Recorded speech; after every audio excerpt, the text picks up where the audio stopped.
10 दिसंबर 2020। पश्चिम बंगाल की राजनीति में ये वो तारीख थी जिसने अगले साल होने वाले विधानसभा चुनाव की सरगर्मियों को अचानक बढ़ाने में अहम किरदार निभाया था। सियासी हिंसा के मुद्दे को चिंगारी ऐसी मिली कि वैचारिक आग की लपटें दिन ब दिन ऊंची ही होती जा रही हैं।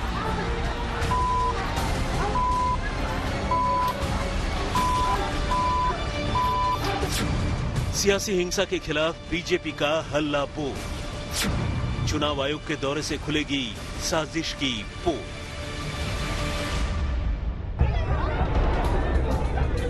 पश्चिम बंगाल की धरती सियासी हिंसा के लिए बदनाम रही है, खासकर तब जब चुनाव की बयारबहनी शुरू होती हो। मुश्किल से 1.5 साल पहले की ही बात है जब अमित शाह विधानसभा चुनाव की तैयारियों का बिगुल बजाने कोलकाता गए थे और उनके रोड शो के वक्त 2 पार्टियों के कार्यकर्ताओं के बीच मारपीट और आगजनी ने राज्य की राजनीति में भूचाल ला दिया था।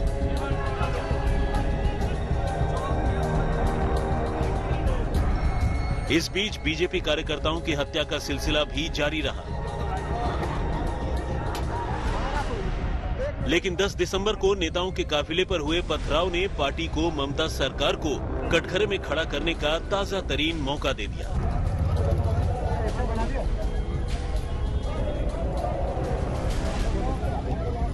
बीजेपी ने इस मुद्दे को कोलकाता से दिल्ली तक उठाया और दखलंदाजी गृह मंत्रालय तक को करनी पड़ी। वजह साफ है, 19 दिसंबर को केंद्रीय गृह मंत्री अमित शाह 2 दिन के पश्चिम बंगाल दौरे पर जा रहे हैं। 1.5 महीने के अंदर अंदर इस दूसरे दौरे के सियासी तौर पर कई मायने निकाले जा रहे हैं, लेकिन बीजेपी राज्य में हिंसा के मुद्दे को गरमाए रखना चाहती है।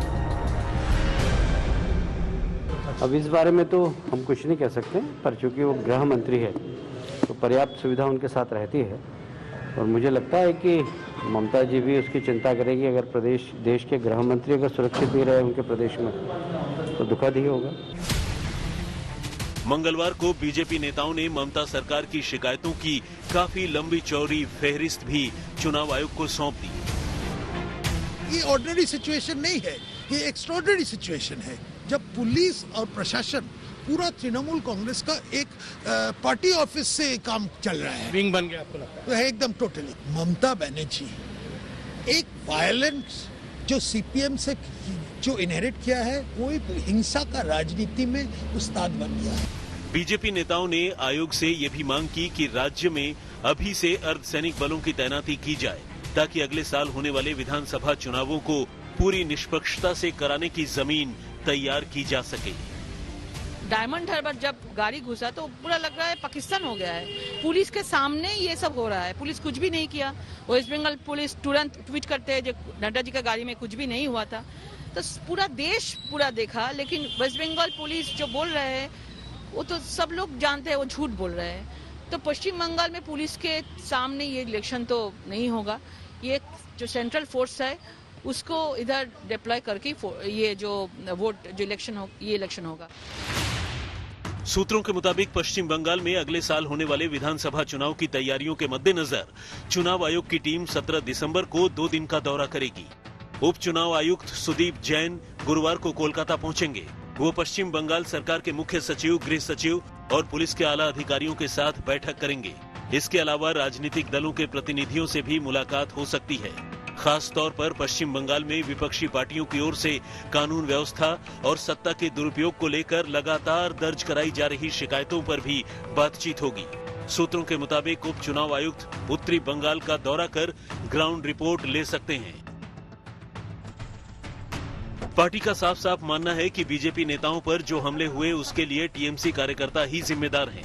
वैसे अब एजेंसियों की नजर राज्य में आने वाले वीवीआईपी की सुरक्षा को और पुख्ता करने पर है।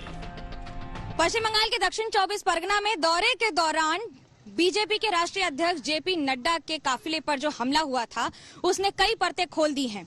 राज्य के ऊपर से सुरक्षा व्यवस्था पर जो विश्वास था वो तो कम होता ही जा रहा है, तो वहीं दूसरी ओर बीजेपी के सारे आला नेताओं को जेड कैटेगरी सिक्योरिटी भी दी जा रही है। कैलाश विजयवर्गीय जो बंगाल के इंचार्ज हैं उन्हें बुलेट प्रूफ कार मिलेगी, तो वहीं मुकुल रॉय और कई अन्य नेताओं को भी ये सुरक्षा प्रदान की जा रही है। केंद्र सरकार का मानना है कि बीजेपी के बड़े नेता जो भी बंगाल आएंगे उन्हें भी अतिरिक्त सुरक्षा मुहैया लगातार कराई जाएगी। गृह मंत्रालय के सूत्रों के मुताबिक बंगाल के 25 नेताओं को सुरक्षा दी गई है। सभी की सुरक्षा में सीआईएसएफ जवान जुटे हैं। 25 में से एक नेता को जेड कैटेगरी की सुरक्षा, 8 को Y+ सुरक्षा और 10 नेताओं को Y श्रेणी की सुरक्षा दी गई है। वहीं 6 नेताओं को X कैटेगरी की सुरक्षा मिली हुई है। ये सच बात है, शुभेंदु का लाइफ थ्रेट है। वो नंदीग्राम से हम देखा है उसका लाइफ थ्रेट है, क्योंकि वो तो टीएमसी का नेता है। तो सो व्हाट, भारत सरकार है, जिसका लाइफ में थ्रेट रहेंगे उसके सिक्योरिटी देने का ये काम सरकार का है। अभी एक दिन पहले ही कैलाश विजयवर्गीय को बुलेट प्रूफ कार देने का फैसला हुआ, तो टीएमसी के बागी और हाल ही में ममता मंत्रिमंडल से इस्तीफा देने वाले शुभेंदु अधिकारी को भी एमएचए ने जेड कैटेगरी सुरक्षा देने का फैसला किया। सियासी मायने इसके भी निकाले गए और निकाले जाते रहेंगे, क्योंकि ये तो बंगाल का बवाल है और जल्द ही यहाँ आने वाले चुनाव हैं। कोलकाता से मनोज्ञा लोईवाल और दिल्ली से संजय शर्मा के साथ आज तक ब्यूरो।